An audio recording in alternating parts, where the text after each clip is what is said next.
আমার দাদার ছেলে দেখো মাছ ধরতে গেছিল, এসেই সঙ্গে সঙ্গে এক্ষুনি দেখলাম তুই সুস্থ আছিস। কি অবস্থা, কোথায় নেমেছিস? ফিশারি মাছ পেয়েছিস?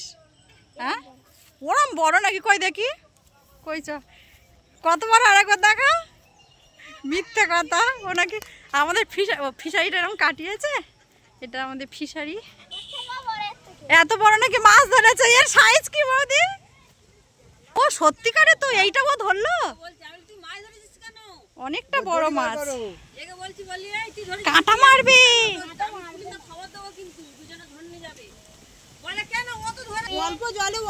সেটাই বলছি, সাইজটা দে।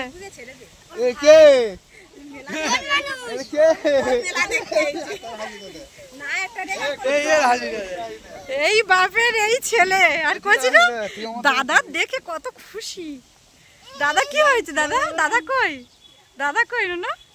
বললি বাবা কোলে আসবে, কোলে আসবে।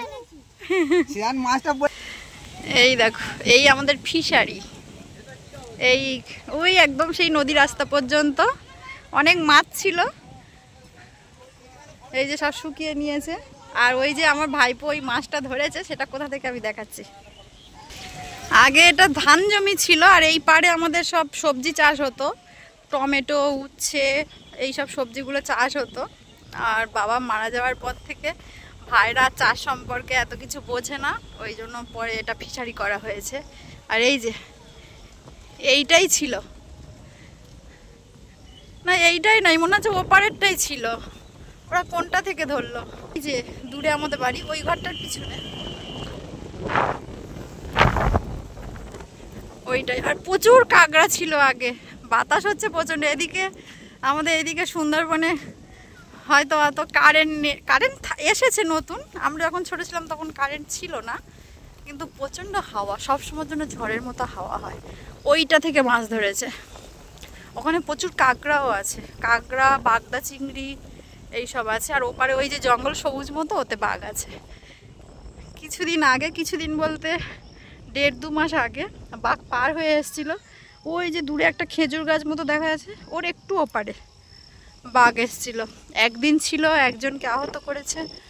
এই যে এখান থেকে মাছটা ধরে নি, আরও মাছ এইটা থেকে মাছ ধরেছে। এই তো আরও মাছ আছে, ওই জন্য ও এটাতে নেমেছে। এই দেখো কত মাছ, মাছগুলো এখানে রেখে দিয়েছে, দেখতে পাচ্ছ কত মাছ। আর বড়টা ওইখান থেকে ধরে নিয়ে গেছে। মাছটা আজকে রান্না হবে না, কেননা আজকে আমাদের পুজো, এখানে নিরামিষ। মাছটা কালকের হবে। এই যে মাছটা জাগাতে হবে না, ভেজে রাখবে। এই যে এই রান্না হচ্ছে তো এইগুলো, ওই জন্য বলে খাওয়া উপকার, কিন্তু খাওয়া উপকার কিনা যায় না। অনেক বড় মাছ। এই এটা সেই মাংসের মতো বড় বড় পিচ করে মাংসের মতো করে রান্না করে। তুই হাঙর মাছ খেয়েছিস? হাঙর মাছ বলে না, ভাঙর মাছ, কিন্তু রক্ত প্রচুর রে মাছটা। মাছের মতো খেতে। এখানে কেউ থাকা হয় না তো, এদিকে সবাই মিলে কাজ করছে। বৌদি সবার জন্য মুড়ি মাখাচ্ছে, মানে পিকনিক মতো হচ্ছে। আর আমার বড়দি এই যে এসে সঙ্গে সঙ্গে কাজে নেমে গেছে। পিসি একা এসেই রান্না বান্না শুরু করেছে, কিন্তু মেয়ে ঘুরে এলো ফিশারি থেকে, চারদিক থেকে। ওরা বড় দিদি, ওরাই তো কাজ করবে, বোন তো শুধু দেখবে না।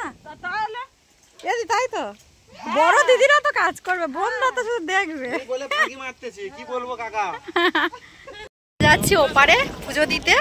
তো এই দেখো সব নৌকোয়, আমাদের বাড়ির কাছ থেকে নৌকোয় যাচ্ছি। এই যে এই নৌকোটা আমরা ভাড়া করেছি।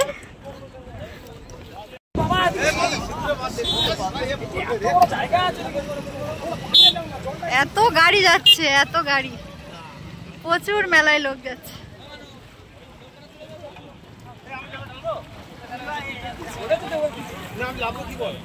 এই যে সব বসে পড়েছে। কার পা গেল?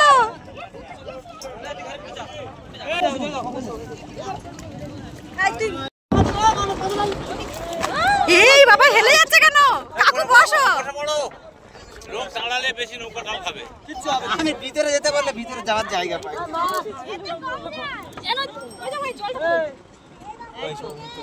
এই তো চল। নদী রাস্তা থেকেও প্রচুর লোক যাচ্ছে।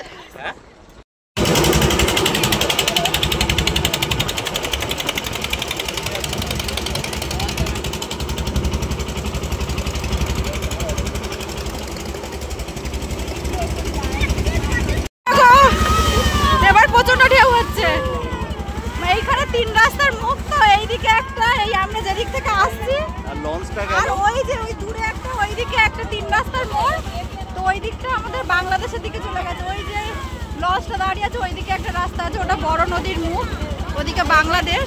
আর এই 3টে রাস্তার মাঝখানে প্রচন্ড ঢেউ হয়। তো একটু আগে ঢেউ হচ্ছিল, পাশ থেকে একটা লঞ্চ গেছে, ওই জন্য ওই যে মেলা দেখা যাচ্ছে, নৌকো আসছে। আমরা আমাদের বাড়ির কাছ থেকে উঠেছি। আর এই যে কত দেখো, ওপারের জঙ্গলে কিন্তু, ওপারের জঙ্গল এপারের জঙ্গল, এখানেই কিন্তু কে আছে তোমরা নিশ্চয়ই বুঝতে পারছো। এখন আর আমরা যেহেতু জঙ্গলে যাচ্ছি, নামটা আর বললাম না। এই দেখো, এই আমাদের জঙ্গল পুজো, মইপিটের জঙ্গল পুজো খুব বিখ্যাত, প্রচুর লোক আসে, হাজার হাজার মানুষ, কত নৌকো শুধু দেখো। আর এই নৌকোগুলো আজকে এই এপার থেকে এপারে পার করায়, আজকের পুরো ফ্রিতে সবাই পার করানো হয়। মানে এখানে যত সব জেলেরা আছে সবাই আজকে ফ্রিতে নৌকো সার্ভিস দেয়। আমরা আমার বাড়ির কাছ থেকে একটা নৌকো নিয়ে আসছি। তো কত লোক দেখো, আরও কতটা ভিতরে ঠাকুর, কত লোক, মেলাটা কেমন সব কিছুই দেখাবো। এই যে এই দিকের এইটা বড় নদীর মুখ, মাতলা, বঙ্গোপসাগর সব এইদিকে। আর ওইদিকে চলে গেছে বাসন্তী, গোসাবা। আর আমরা আসছি এই দিক থেকে, এইটা 3টে নদীর মুখ।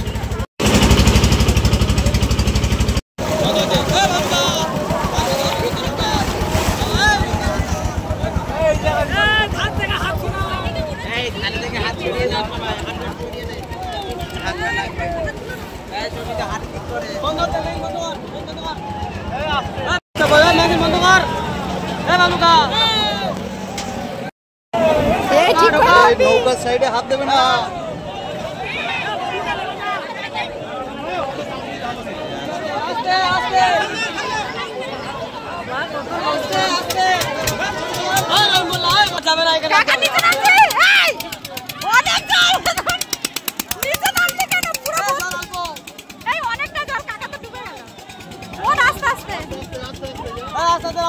কাকা নিচে নেমে নৌকো ধরে আছে।